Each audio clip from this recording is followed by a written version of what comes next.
Swayam Prabha. Digital India. Educated India.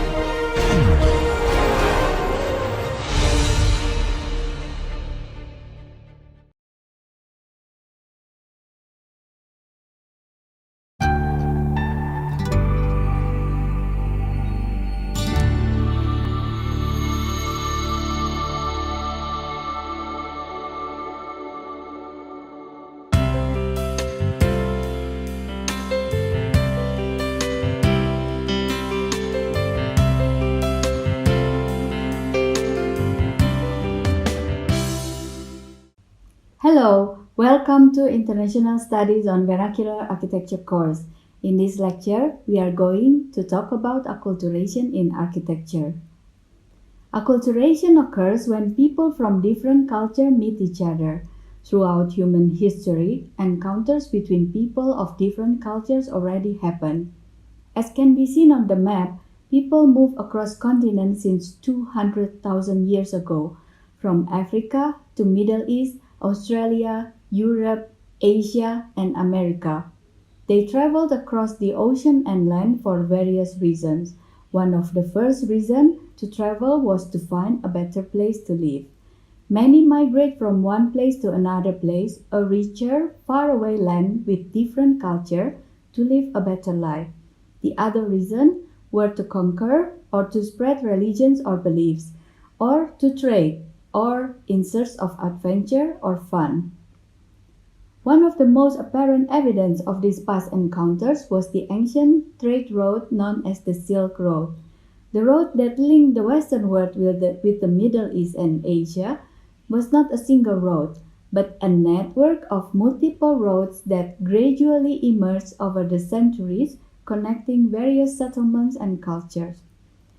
As shown in the Knowledgeia channel, the story of Silk Road began when Han Emperor Wu, sent an envoy to the west to find some aliens in 130 BC.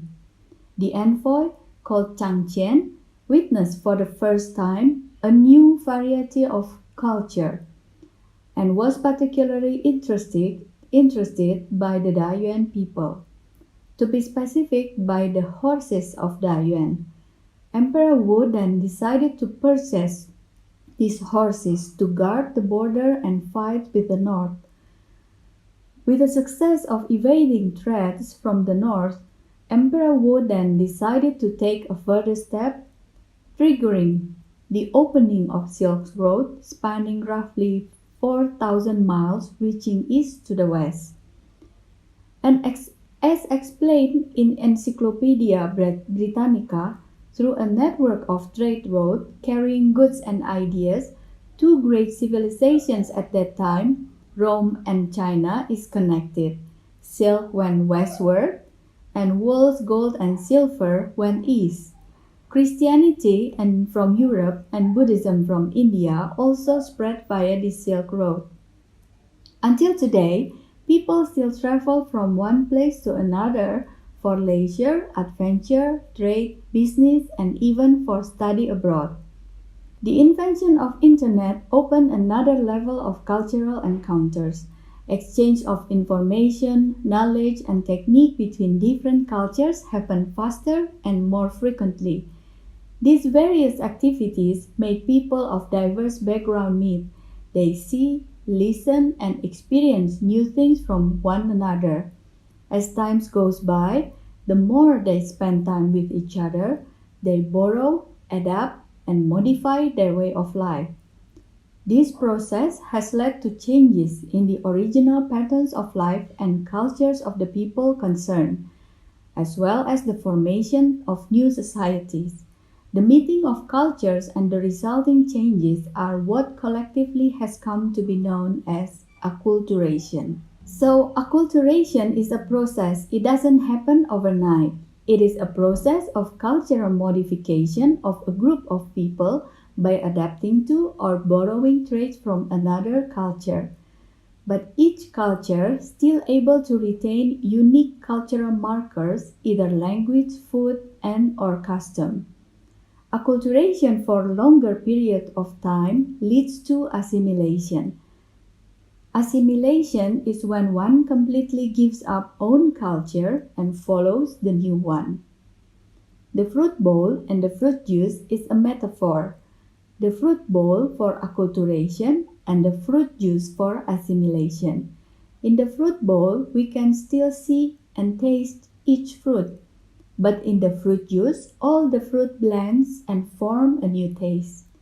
So assimilation is also known as the melting pot.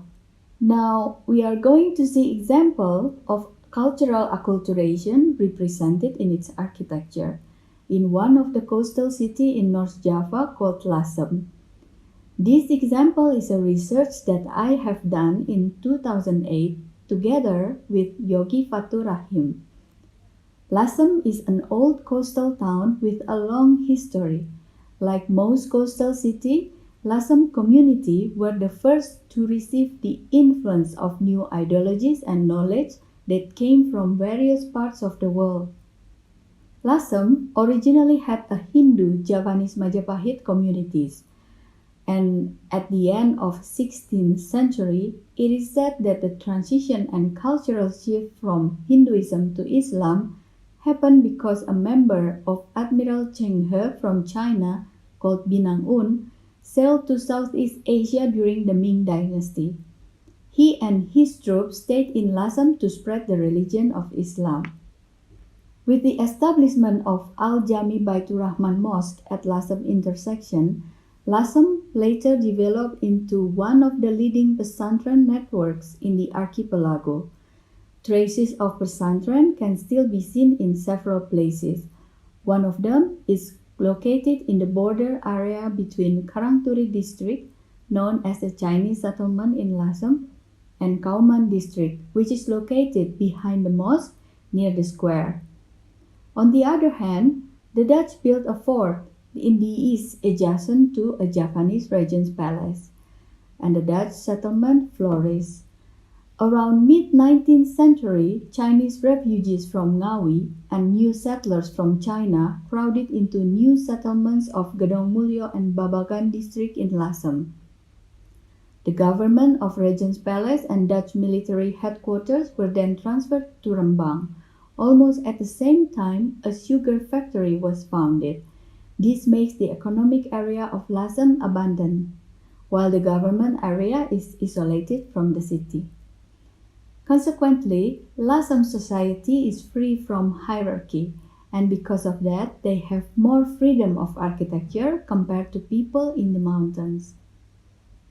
Dennis Lombard, author of the well-researched Nusa Jawa Silang Budaya, stated, "We can imagine how Lasem as coastal city flourished into a heterogeneous society consisting of fishermen, sailors, transporters, traders, batik craftsmen, and even adventurers from many parts of the world."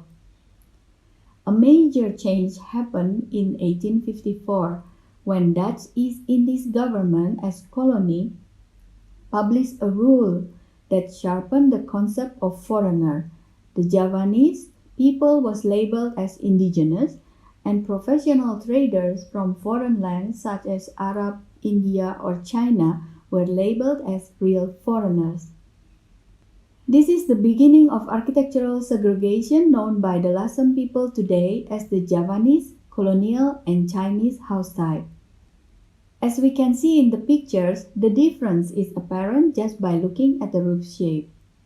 But according to Christian Norbert Schultz, a Norwegian architect, author, educator, and architectural theorist, the relationship between the house and the landscape is not only established by the overall form and shape of the roof, but it is also visualized by the use of materials and type of construction.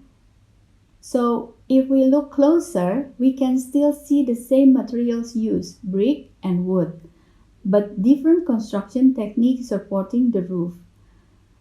Brick walls, brick-bearing walls in colonial houses, and wooden constructions in Chinese and Javanese houses. The wood construction commonly used in Chinese houses in Lasem is the Tai Liang and Tau Kung construction. The Tai Liang construction is from the vernacular residential structure of northern China. and tokung is used widely in the Song dynasty since 12th century. In the Javanese house type in Lasem, they use sokoguru, a rectangular wood construction with four main columns bound by exposed beam at the top. The system holds the main roof construction above. Despite these differences, further observation shows similarities in the three types. Are these similarities due to cultural acculturation? If so, what is the blending like? And how or in what aspects is acculturation reflected in vernacular architecture? Then why the three different house types still exist? Let's try to understand this architecture through a deeper look at how they use the space. If we compare the typical floor plans of Javanese, Chinese, and colonial house in Lasem, we will find a very basic similarities. A linear circulation in the middle of the building, a front terrace, a back terrace, and an enclosed space function as sleeping room in the middle. This spatial organization and circulation of houses in Lasem is different from the spatial organization in the vernacular houses, whether it's in China, Middle Java, or in the Netherlands. The private space for sleeping in houses in Middle Java is at the back, while in mainland China, the private space surrounds the courtyard. In the Javanese vernacular house, there is a sacred space for rice goddess known as Sentong Tengah. The circulation stops at Sentong Tengah. But in the three house types of Lasem, Sentong Tengah disappears. Most likely, this is due to differences in the livelihood. The livelihood of a community in the mountains are farmers, while the livelihood of Lasem community are fishermen and traders. So, Sentong Tengah as a place for activities to honor rice goddess Dewi Sri and a place to store rice no longer needed. Sacred space only occurs in Chinese house types in Lasem in the form of ancestral altar in the middle of the house. This placement is different from Chinese architecture in mainland China. In China, the ancestral altar is placed in the back of the house, whereas in Javanese house type and colonial house type, there is no sacred space. This shows an adaptation that may be influenced by the principle of spatial formation, which depart from Sokoguru from Javanese vernacular architecture and Jian from Chinese vernacular houses. The principle of forming space based on this Jian is similar to that of Javanese house that starts from the middle, where the Sokoguru construction is erected and then expand to front, back, left, and right. The second thing that is interesting to note is the concept of house in Lasem, which is adopted from both Javanese and Chinese ideologies. According to Professor Cahyono, for Javanese people, the basic unit of a house is referred to as Oma, which means the physical form of the house and its spiritual dimension. Oma is thought of as a place where one can relax one's mind. The ideal house for Javanese people consists of minimum 2 main buildings. If possible, includes 3 buildings. The buildings are an Oma, or also called Dalam, a pavilion or pendopo, or also called pendapa, and the third is the connecting building called Pringgitan. Sentong Tengah is located inside Oma or Dalam. In the 3 house type in Lasem, there is an Oma and an adapted form of Pringgitan, but no pendopo. It is said to be an adaptation of Pringgitan because Lasem people call it veranda, terrace, and overhang. The function of Pringgitan in Lasem is to accommodate the activities of visiting guests. The concept of house in Lasem also influenced by the Chinese people. The house is more than just construction work, but it is a symbol of family unity and status, as well as a place of refuge.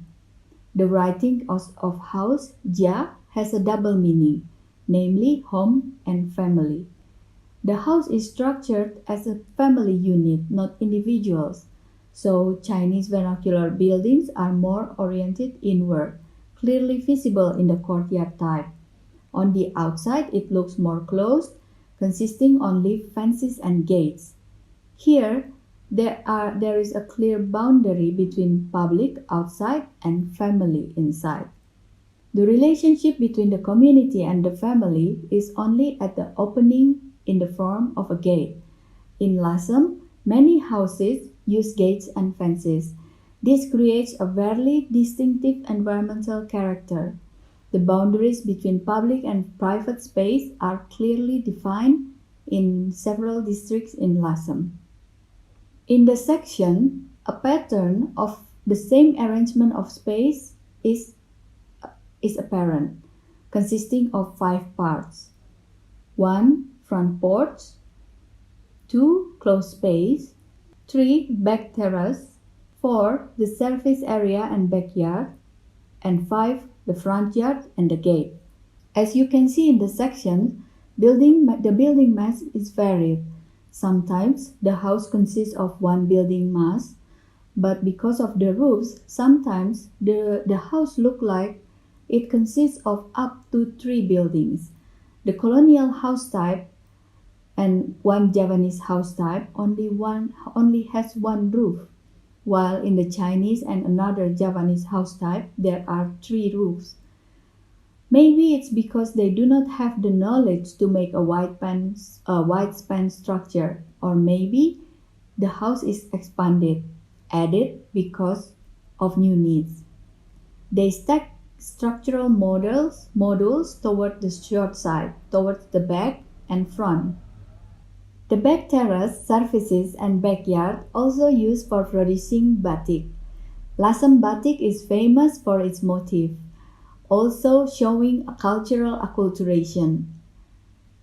As you can see in the picture, dragon ornament is clearly derived from Chinese culture. Its distinct red, the red color, can only produce using water from Lasem. Their batik is more colorful than those from the inland batik, which are darker. The colorless depict the heterogeneous society of Lasem. The batik practice has become Lasem's daily lives. While the ladies are the ones doing batik, the young men gather together, decorate their cigarettes with batik ornaments using coffee. They name the activities Kopi Lelet. In 2018, when I visited Lasem 10 years later, Lasem has become a local tourist destination because of its unique architectural features. However, the ones that is brought up is the Chinese architectural features. The pictures shows a famous homestay called Rumah Merah or Red House, which is a Chinese house type with the same spatial arrangement and circulations mentioned before in Lasem. Its neighbor, also a Chinese house type, has turned the house into a batik shop. So Lasem continued to evolve according to changes in the situations and contexts. It can be seen from the explanation the similarities in spatial organization, circulation, placement of buildings, and gates in Lasem vernacular architecture are a mixture of the concepts of house and the blending of people's activities in their daily lives. We can conclude that the cultural assimilation occurred in Lasem bring forth a similar pattern of activity of the people. This gradually began to affect its architecture. Meanwhile, the differences that appear visually in the roof shape and construction of the 3 house type in Lasem are a representation of the social status depicting their ethnic identities influenced by the Dutch political regulations, which divides the identity of indigenous, the Javanese, and foreigner, Chinese, Arabic, India. In analyzing cultural acculturation, it is important to note that we do not try to find origins or see who was influenced by whom, like finding out eggs or chickens first, but rather to understand vernacular architecture as a result of cultural encounters process.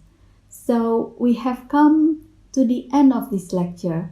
Throughout the lecture, we have discussed what is acculturation, how contact between groups and the resulting dissemination of information and technique influence cultural change, how socio-political change can affect acculturation, and the example has also shown the importance of understanding history and context for understanding cultural acculturation in vernacular architecture.